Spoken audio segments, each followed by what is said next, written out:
Hey, this is Steve in Dallas, Texas. It's Saturday morning, my friend, and you are listening to Light Talk. Well, this is Stan in Gainesville, Florida, and today we're talking about, replacing lighting programmers, solar-powered lights, good short throw wash fixtures, reducing reps, and I'm not talking about the gym, and lilies and lasers, all on Light Talk. And this is Ellen coming to you from the beautiful tropical island of St. Bart's. And this is David coming to you from the wonderful Belmont Shore neighborhood of Long Beach, California.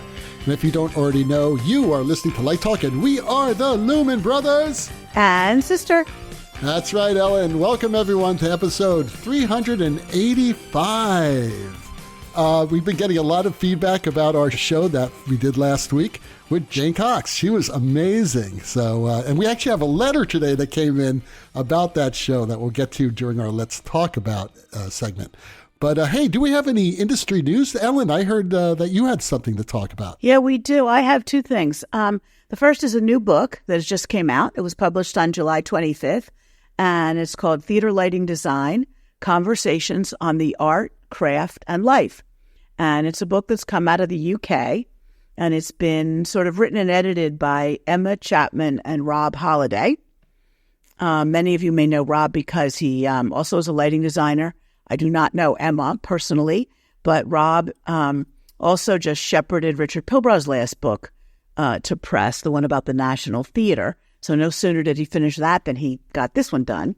And this book provides an insight into the life of the professional lighting designer through interviews with lighting designers at different stages of their careers, plus a group interview with the designer and lighting team of the hit musical Billy Elliot. That's Rick Fisher.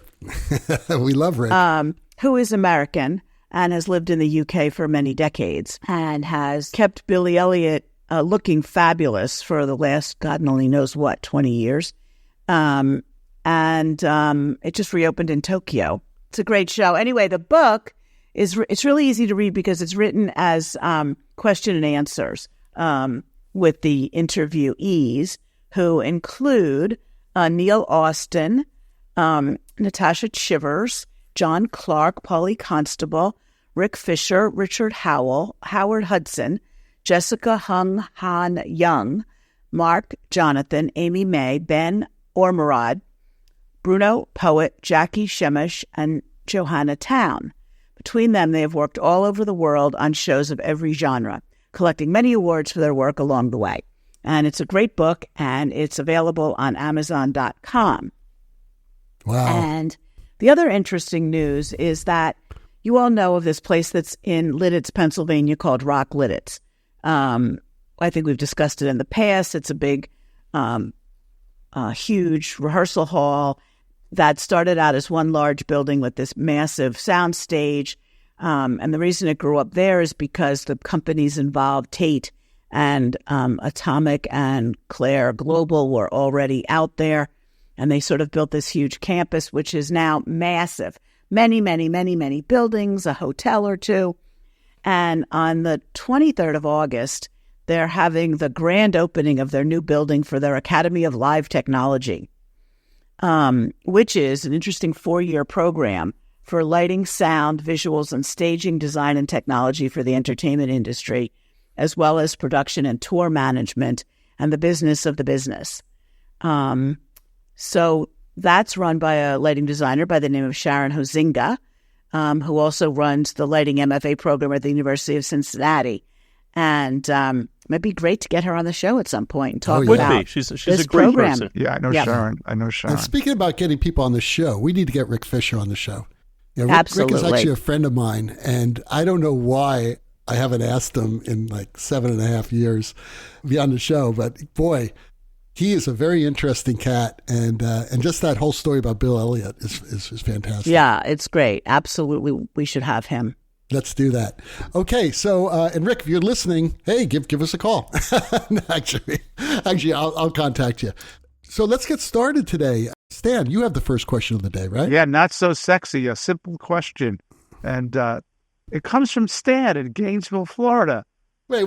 That's you have somebody in Gainesville named Stan? Yeah, Stan in Gainesville, Florida asks, if you were asked to reduce a rep plot by 50%, what would your method and philosophy be?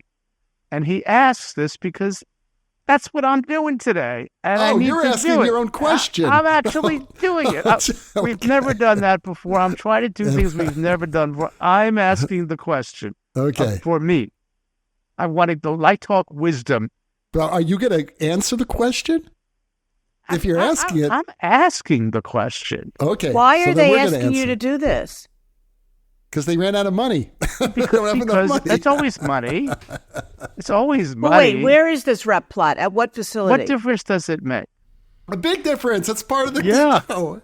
Because I was going to say you should go back and look at the history and see what fixtures are used all the times and which ones are only there for eye candy. Okay, I'll answer that question, Ellen. New facility, Okay. ground up. It's coming out of the ground. How many fixtures are you talking about when you said reduced by 50%? What was the number? That's a good question. The original count is probably in the 50s to 60s units. All moving lights. All moving lights, but some strip lights. Okay. So they want you to go down to 25. Well, do you do it by number? Is that it? I said 50%. Oh, Because 50% there's only in money. Oh, you're right. You're right. So I'll you get- could buy a bunch of cheap Chinese lights and still get 50 lights, but they'll be crap. Right. And that would So not. you don't want to go that route. And the reason we don't do that is because the most valuable thing you have as a designer or a company is your reputation. Right. Right. So Well, we're not what doing is that. the program for this facility? Yeah, good question. Good question. Pretty broad. Everything from musical theater all the way to physics experiments. How big is the stage? The stage zone. Now, let's just explain that the facility can be completely opened up like a soundstage, like Rocklit. It's in that format, and one end of it has a kind of stage zone, which would be about. I think it's if you don't mask it, it's probably 70 to 80 feet wide, like the building, and maybe 30 to 35 feet deep. And you can make a proscenium that might be more like a 40 by 30. I have the drawing open, but I'm not going to do that now because I'm looking at your faces. And now you wish you'd put in 120 lights so you could cut it to 60. It's down to 60. So I have an answer. One approach, and it's really bold and crazy. Just find the most important angles that you need. And I would argue that you can get it down to maybe 10, 9 or 10. I'd say 9. Fixtures or angles? 9 angles, and buy really big, powerful fixtures, 9 of them, and hang them there. Because think about it. Really, what do you need for front light? Okay, let's say you have 2 box booms and you have something in the, and maybe a front fill. That's 3 right there. 3 lights. Boom, you're done. You need some pipe ends, maybe 2 and 2. That's 7. You need backlight, get a big wide light. That's 1. That's 8 lights. And then you have 1 spare. Done. 9 You're lights. going completely European on us now. I'm going totally European. Matter of fact, if this was 30 years ago, they would all be HMI, big HMI, like 10K or 20K HMIs. Hey. Oh, yeah. One more thing. If you have the money, I would also add 3 really good video projectors. What do you do if there's like a full orchestra? Oh, the orchestra's different. I mean, you can use it with the downlight. You can just use it with the downlight. Well, it seems to me, an easy number here with what the technology that's available to us today, 12 moving lights and 60 really good higher end LED ellipsoidals. I mean, that's going to cost you just as much. 60 LEDs. I guess the question is ultimately what is the budget? 60 lights, man. You cover a lot of territory if they're all color changing on a 30 by 40 stage. Absolutely. You do a lot. You do a lot. So the short answer here is you make an ABC list. A's you have to have, B's are going to be great, and C's are not necessary. Yeah, I would agree with that. Priorities. Yeah. Yeah, you also, what's the biggest thing? You don't know what's coming in there. That's the problem. You can't ask for a couple of sample plots and say, okay, we're going to have this, this, and this. Looks like the money has to go into the infrastructure of being able to put a light anywhere they need it. because right now the plot is showing it's just really a proscenium theater, but not really.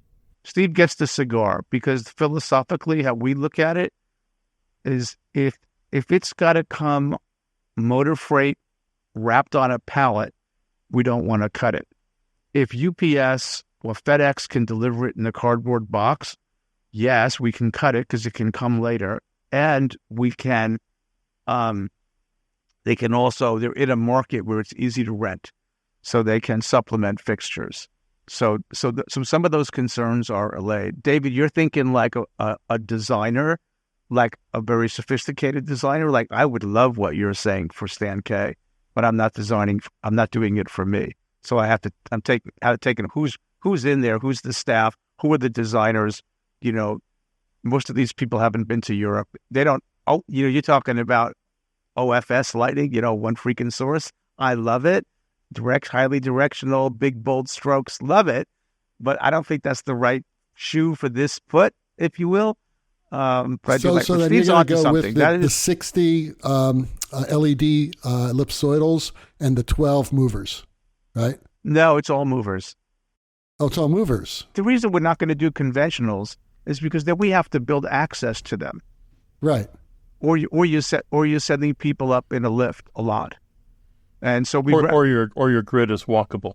Correct. Your trusses are walkable, and that becomes a larger infrastructure cost and a safety issue. So we'd rather the lights come down with the push of a button when they need to be touched or hung or taken off, and we'd rather young people be learning how to program, right, at a console than going up with a wrench and a pair of gloves. And what type of console you're using? This one, I have to check. It's probably an Ion. No, I was just going to say, it seems to me, again, at that kind of money you're talking about, I've seen a couple houses in Europe that are like this, and they have maybe 10 battens or 10 trusses, but the entire truss is on a trolley system, so you can track the truss where you want it. That'd be cool. If you want 5 at the north end of the building and 2 at the south end of the building, you can just pull them into those positions. So that way, I think flexibility in your grid is really important. Yeah, that's a great idea, except for the fact that we have an acoustical ceiling that's fixed. So that becomes complex. So, Ellen, you have the next question, and it's about Lili, right? Okay, yeah. Alan from Toronto asks, what do you think about the new Lilis, and are they regulated like lasers? So before we go any further, I have a trivia quiz for you guys. What does laser stand for? Light amplification through simulated emissive response. No. It sounded really good to me.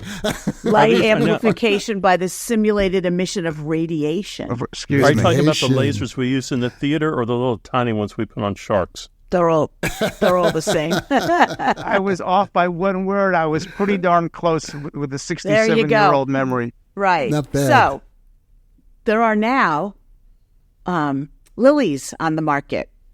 Claypaky has one. Araton has one. There's probably others that you will see at LDI.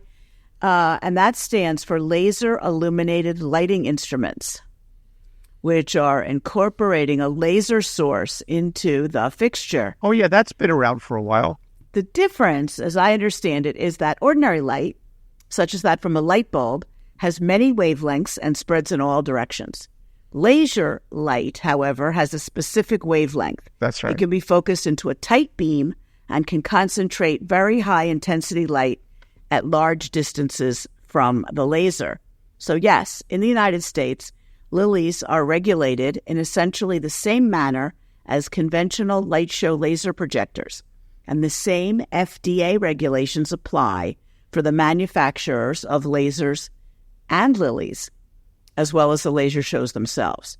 And I don't know what those regulations are specifically, but it's where they're hung, keeping them out of the audience's eyes, the height of the lasers, where the beams go, and it's very complicated. And there is an organization in the United States that's called ILDA, the International Laser Display Association, and they're based in Florida. And Patrick Murphy, who runs that, is a well of information about this and has worked with LDI, for example, on the regulations for the lilies and in the booths of our various exhibitors and the rules and regulations that they have to comply to. So yes, Alan, we think the new lilies are very cool because they are a very crisp, cool, sharp beam of light. And yes, they are regulated pretty much just like lasers. Have you played with these guys? I haven't played with them. I am not an expert in lasers. And they're kind of dangerous. So it's like asking me to do pyro. You don't ever do pyro if you're not licensed and trained in it, right? The same thing for me with lasers. And I have a question about that, Alan, because there are lasers on the floor of LDI, and there's a lot of atmosphere effects. There's smoke and haze and stuff like that. And how is all that regulated? Well, Patrick Murphy, who I just mentioned from ILDA, serves as our laser safety officer. And he meets with every single company that has lasers and now has lilies. And they have to be FDA certified. If they're not certified, they cannot be shown on the show floor, as I understand it. And sometimes they've been moved to meeting rooms because they can't be in public places. And or they have to be fixed with a fixed beam. They cannot move throughout the show because of the size of the audience and everybody walking through. So there are rather strict rules and regulations that apply to these new fixtures. What does it stand for again, Ellen? L-I-L-I. Lili stands for Laser Illuminated Lighting Instrument, LILI. I saw one in a private breakout room last year. Yep. And it was pretty darn amazing. It was just over the top with what a couple fixtures could do.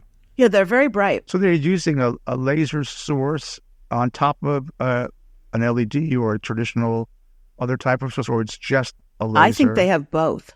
They have both. So I think what is it? One of those moving mirror fixtures at one time that high end made had a laser in it as well as a discharge lamp. I remember years and years ago, but it wasn't very bright at all. Right. It was more of like a little like laser pointer in it, kind of thing. It just annoyed cats in the auditorium. Right. I have a very strong laser pointer in green that I use when I go on job sites to point to something far away.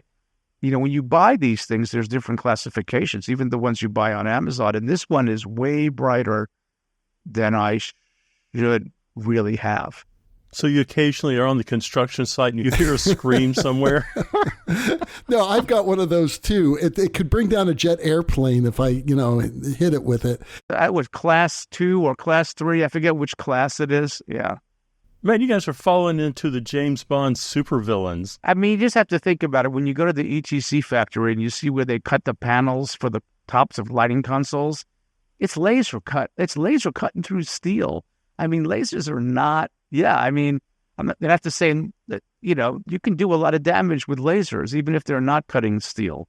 You need to be a certified laser operator to run them at a show. That's right. Sure. So any concert where you see lasers has a certified laser operator, in theory. There's a video I have of Mark Brickman on a Paul McCartney concert taking a cigarette, walking over to the laser table and putting it in his mouth and sticking the cigarette in there and lighting it. And then he goes, now don't do this at home.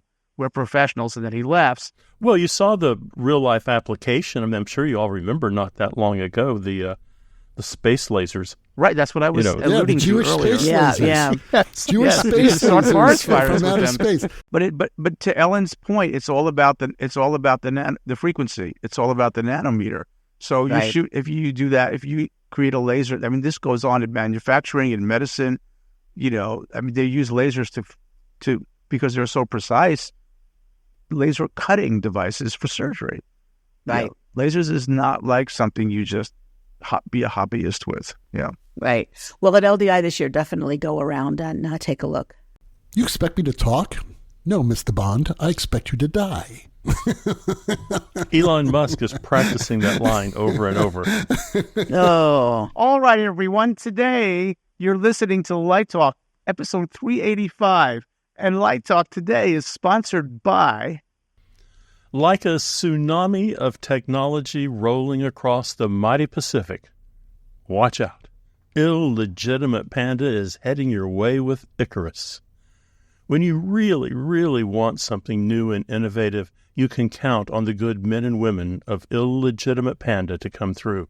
Just look at our past products that have changed the face of the entertainment industry. The Crippled Dragon line of moving lights, the Space Laser 3000, the I Absolutely Hate Christmas Lights LED gutter system, the Suck 2000 IKEA moving light kit, the Weasel's Blast Fart Fogger. And who can forget our flagship light? The Splosh. It's not a spot. It's not a wash. It's a splosh. For nearly a decade, Illegitimate Panda has been working around the clock in super secret development for the last moving light you will ever need. And now, for 2024, we offer Icarus. Icarus, so named for the lad who flew too close to the sun and perished into the sea. Icarus is the first totally solar-powered moving light. Just hang it in your theater and say bye-bye to high energy cost. The fully charged Icarus can function for 3 hours, switch to 25% output mode, and get 4 incredible hours of state-of-the-art LED lighting magic. But wait, I know what you're thinking. How does a solar-powered moving light recharge itself in a dark, empty theater? Simple. Just add the 110 or the 220-volt deadless high-intensity 5K lamp box to the yoke. Focus onto the Icarus solar panel and let deadless recharge the unit when the fixture is not in use. Nothing could be simpler. And Icarus has a sweet price point of only $199.99. Order a dozen and we'll throw in 12 deadless units for only $79,000 more. Icarus, shipping now for the fall dance recital season. Illegitimate Panda, making the stuff you never knew you needed. See you at LDI, Guelo. I hope you intend to have those on your booth. Working or non-working? I want to know. I've not seen the Weasel's Last Fart Fogger. Has that been on our show before? That has been on our show. Yes. Oh my God! How did I miss that? It went right over my head. It's based off the. In China, weasels are a pest animal, so they are culled quite a bit.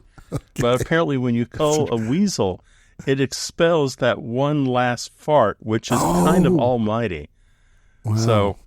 So it's a big puff of haze, so to speak. It is a big puff of haze. Big puff of haze. The weasel's last fart.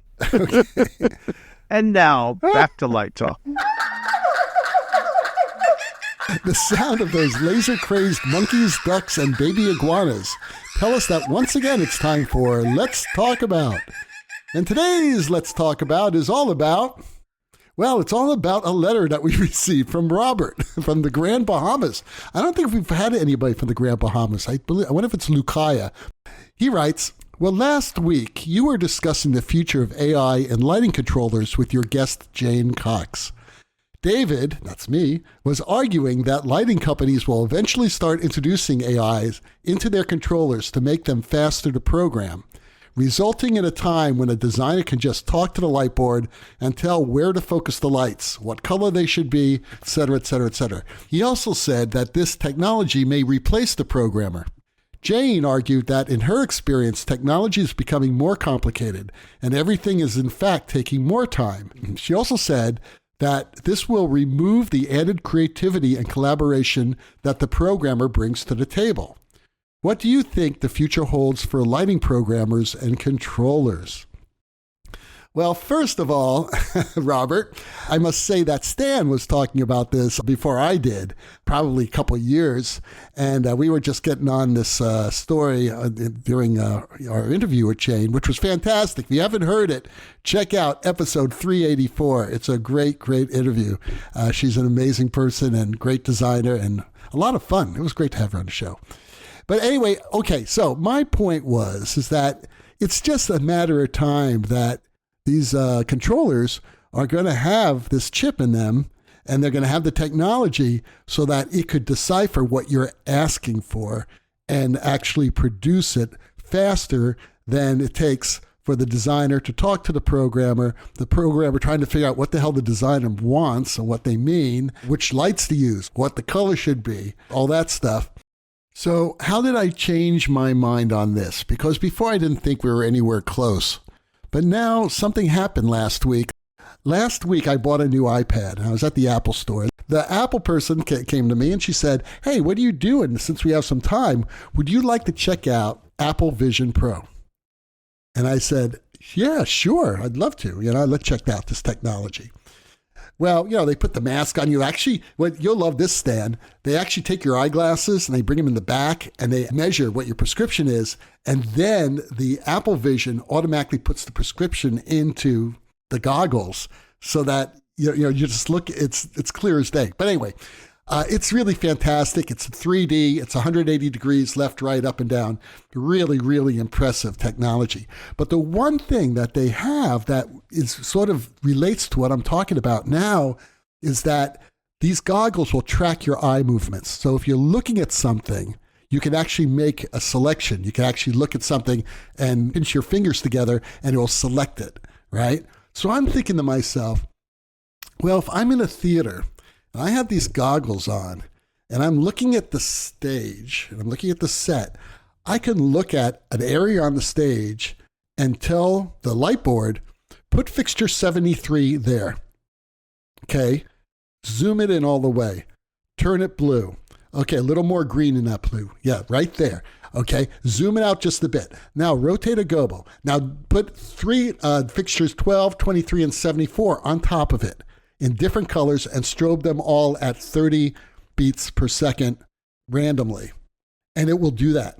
This is the type of technology that's available to do it. We have it now. So it's just a matter of time, I think, for ETC or someone else to come up with this. And even for the programmer, not necessarily for the designer, just to make it a lot simpler. I'm still waiting for a synthesizer to do this so that you can say, okay, I want the same sound that's on Rosanna by Toto, the second part of the keyboard solo. Boom, and there it is, instead of having to program it. So this is the type of technology that I'm sure we're going to see soon. So you're talking about these boards having verbal commands? Yes. We say, can I have those lights at, X number of degrees at X intensity now? And they just move. And it's where you're looking at it, and you're looking at it through the goggles because it's knowing where you're looking, because it's tracking your eyes. How about if they were numbered and the console knew what numbers you were talking about and you go, okay, let me have, because maybe it's like, over here and over there and you can't look at them all at the same time. So you go, can I get numbers 1, 7, 9, that's and what I'm 11? saying. Yeah, you're calling out the fixture number. You're just looking at where you want it focused. I want it focused on that door. Got right it. There. Got it. Or you can ask, give me a fixture that's available for the next 3 cues to hit that chair with.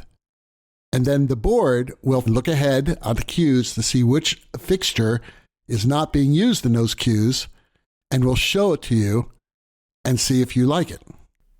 So am I crazy, Stan? Am I crazy, Steve? Well, since you're going to give me the floor first, so you caught up to me. I was saying that 2 years ago. And why aren't you a millionaire? You should have sold this idea to ETC. Well, look, let me just tell you, it is never fun being ahead of your time. Trust me. Okay. I've never had this problem, Stan. What can I tell you? It's kind of painful for me, actually. But I sketched out that scenario when you all got mad about people on the Facebook group were screaming. Well, we heard Stan say that. What about programmers? We're not going to have jobs. So, okay, let's take a little bit of humility since we're speculating. You never really know where anything's going to go, and nobody should be too sure, right, about how things are really going to pan out. But there's a lot of logic in that, what you're saying. And I think I'll use those 2 words I used back then. It happens in capitalist societies. It's always, as long as we have capitalism, you're always going to have, as Karl Marx said, creative destruction. There will be job losses. There will be advancements, and it just happens. Will that happen? Have you asked me, would I go to Vegas and bet on it? Yeah, I would take a good bet on that idea. But let me say something else, where I'm still fortunate to be connected to the University of Florida, even though I'm deinstitutionalized. I get a peek into what's coming. on the tech side, because there's some amazing people here. Because I had to represent somebody in a meeting. So this person is a researcher in artificial intelligence, and in particular, integrated circuits and chips. And we had dinner a couple of weeks ago, and I said, tell me a little bit more about what you do. I said, I know you work with chips, and he flies his own jet, and he goes around to all these military installations. So it's sort of like that level guy. And he said, well, think about it. In a regular chip, you have pathways. And what did we send down the pathways? We send electrons.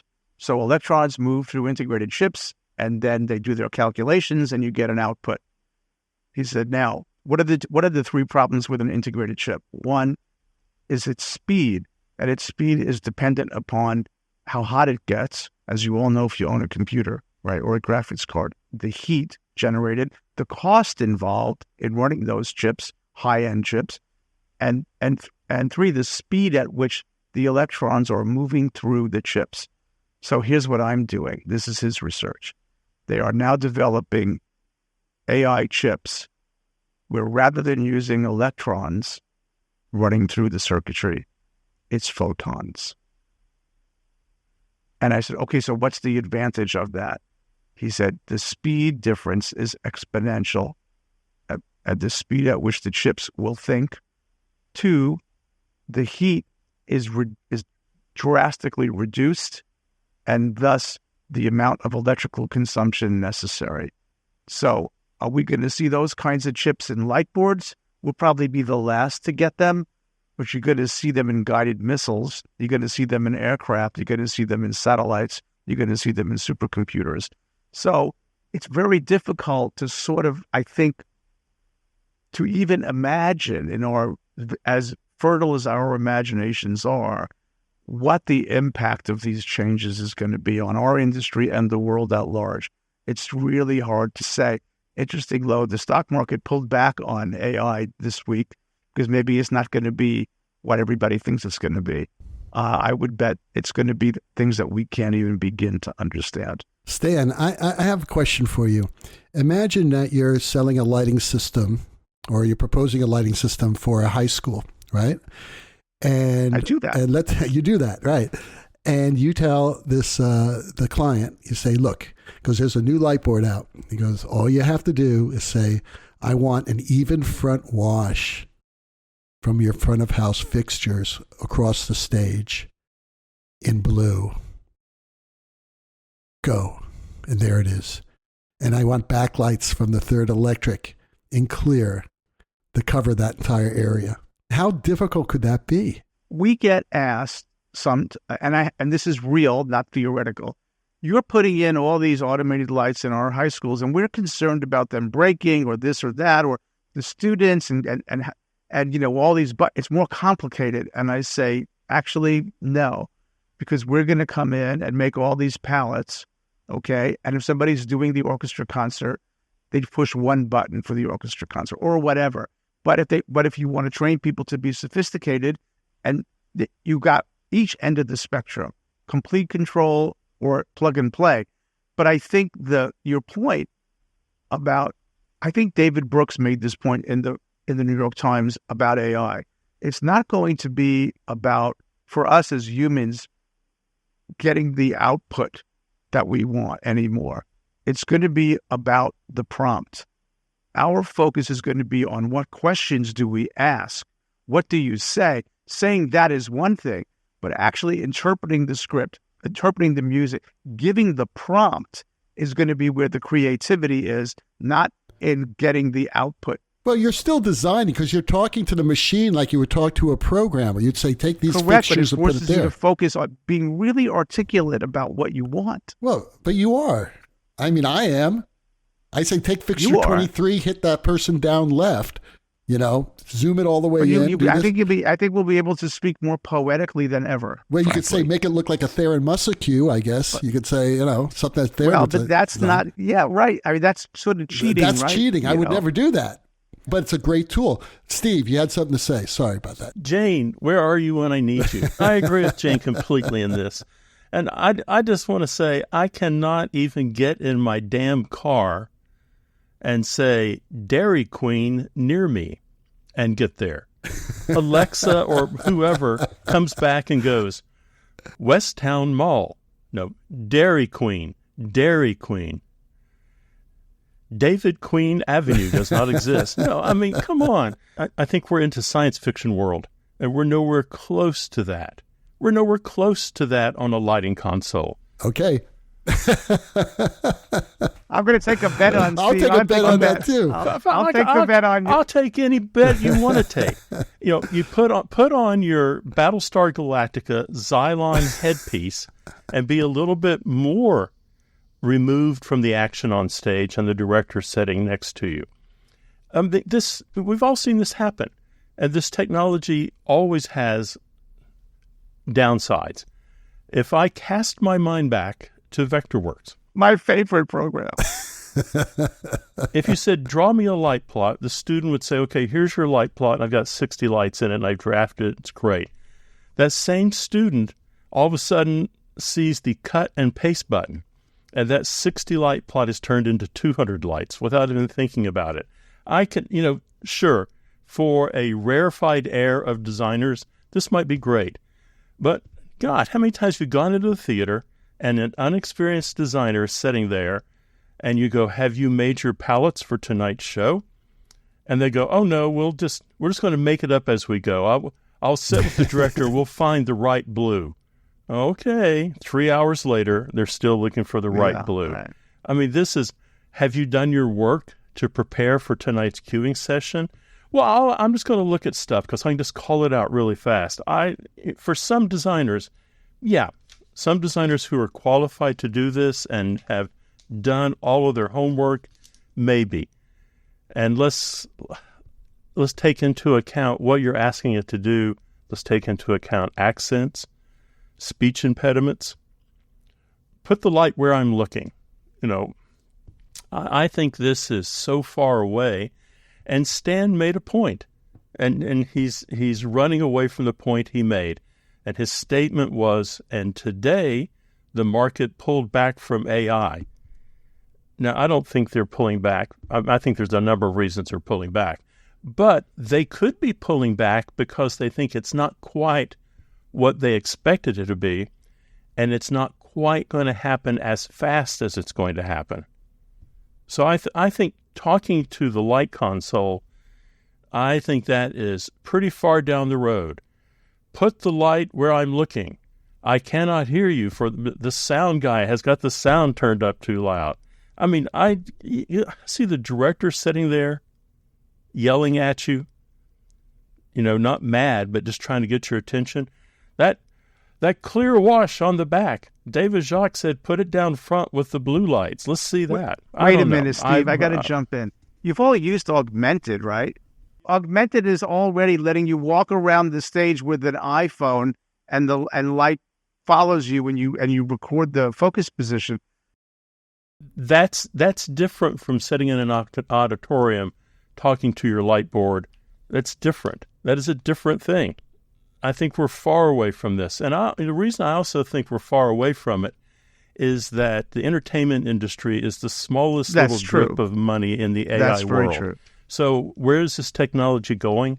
Right now, where it seems to be going is gaming, and gaming forever. And defense. But people are designing gaming. So they're designing atmospheres for games, right? So all this is going into that technology. It's just a matter. I'm sure people at ETC are thinking about this. Just going to say, it's interesting you mentioned gaming, because the Bob Boniols of the world will tell you that in projection and video world, they all have latched onto the Unreal and the other gaming stuff to use for content, because the theatrical stuff is a little too clunky or whatever. And I think this is definitely coming. How fast depends on a lot of things. I think one of the reasons that the stock market may have taken a little step back from AI is like Elon Musk's self-driving cars are crashing, killing people at a rapid rate. Just because Stan has killed a few people last week, you're gonna blame it on Elon. I mean, poor Stan. He's like an old man driving in Florida, right? No, I'm just saying that there have been some setbacks, and I do think it is definitely coming in our industry.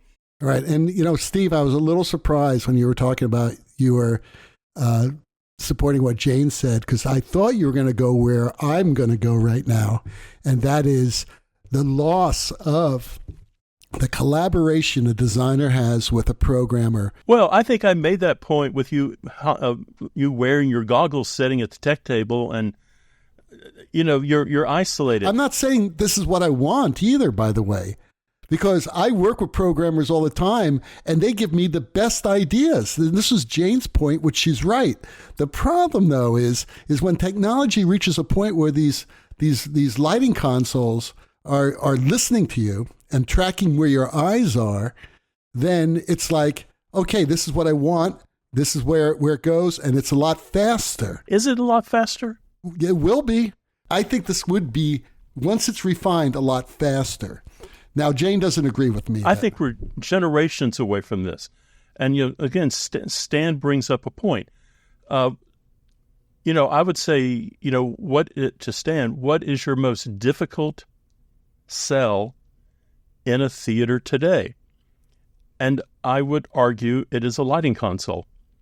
And you bring a console in, and it seems simple to you. It seems simple to all of us. And you have a high school teacher who's doing 87 things, and they just go, oh, my God, oh, my God. And now you're going to put goggles on their head. And and I think it's very nice of you. I think I wish more people would do that, to come in and really set the console up, program it, lay out a bunch of palettes, do exactly what you're talking about.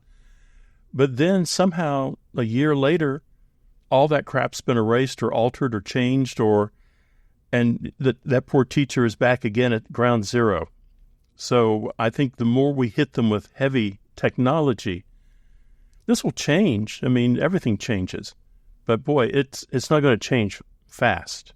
Even if the prices are dirt cheap, the fear factor of, I'm so far out of my element, how can I make this work?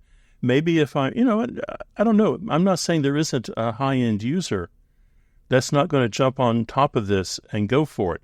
But not everyone drives a Ferrari. Right. This is happening in museums. Museums didn't quite know how to handle LEDs. They did not know quite how to handle tunable white color temperatures on art.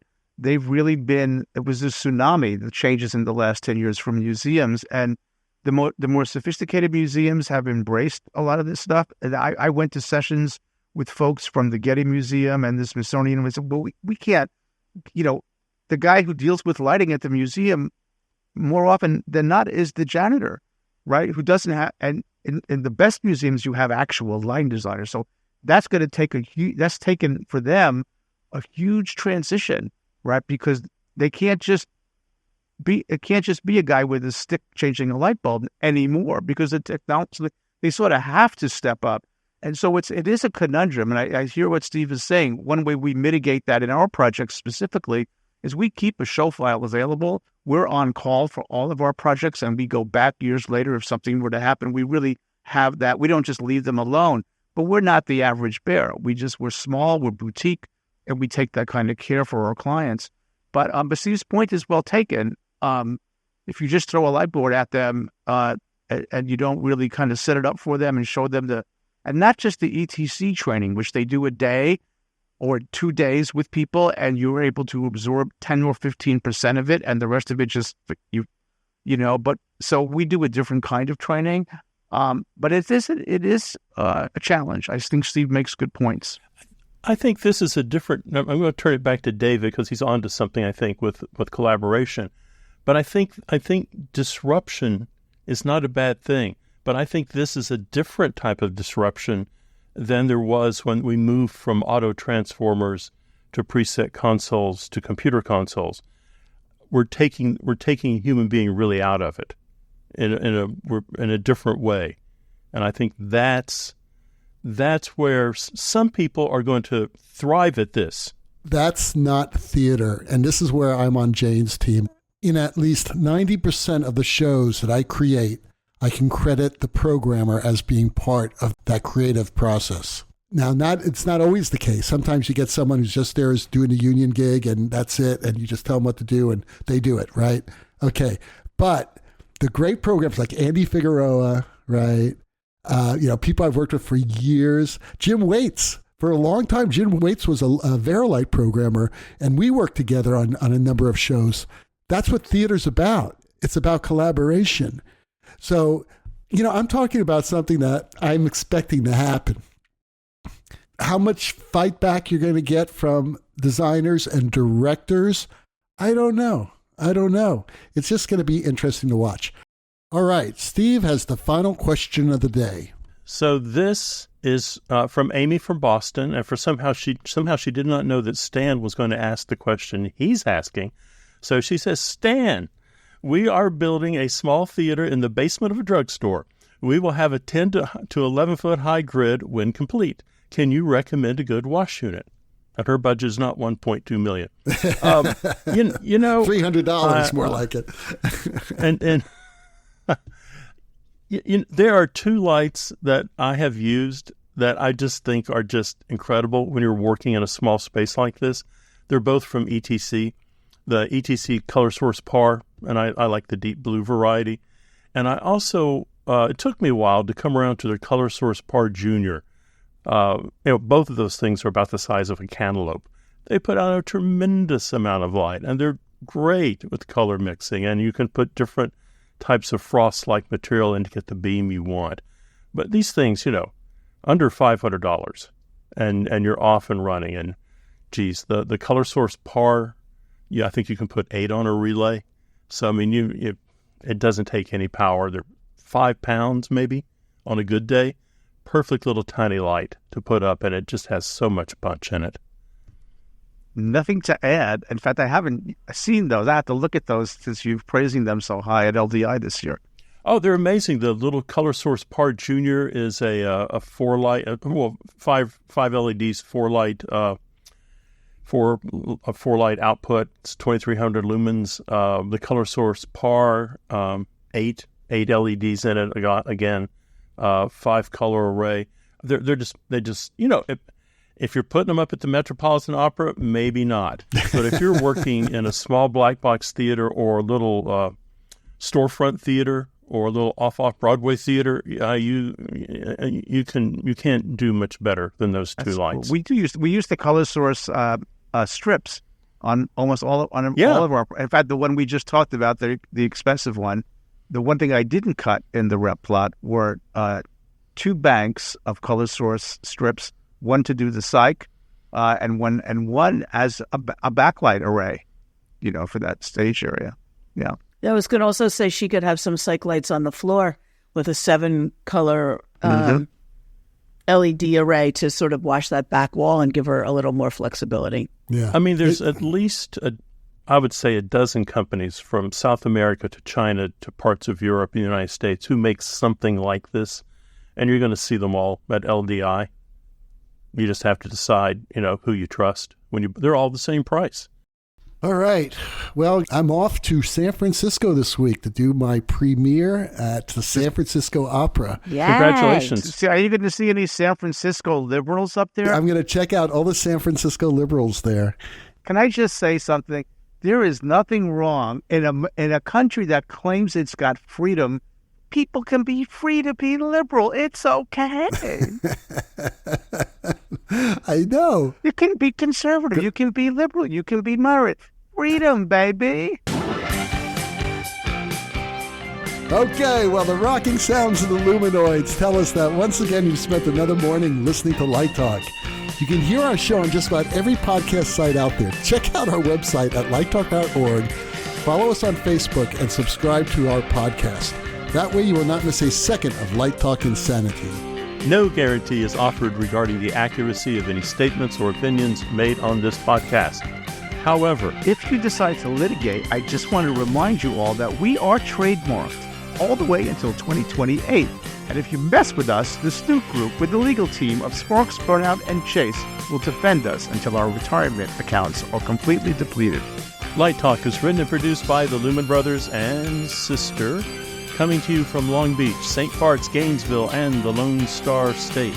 And be sure to join us next week when we talk about more lighting shenanigans and serve you more of our casserole of nonsense. Light Talk, broadcasting questionable Lumen knowledge and humor around the world. So we'll see you all next Saturday morning. Bye-bye from Light Talk. Toodles. Bye.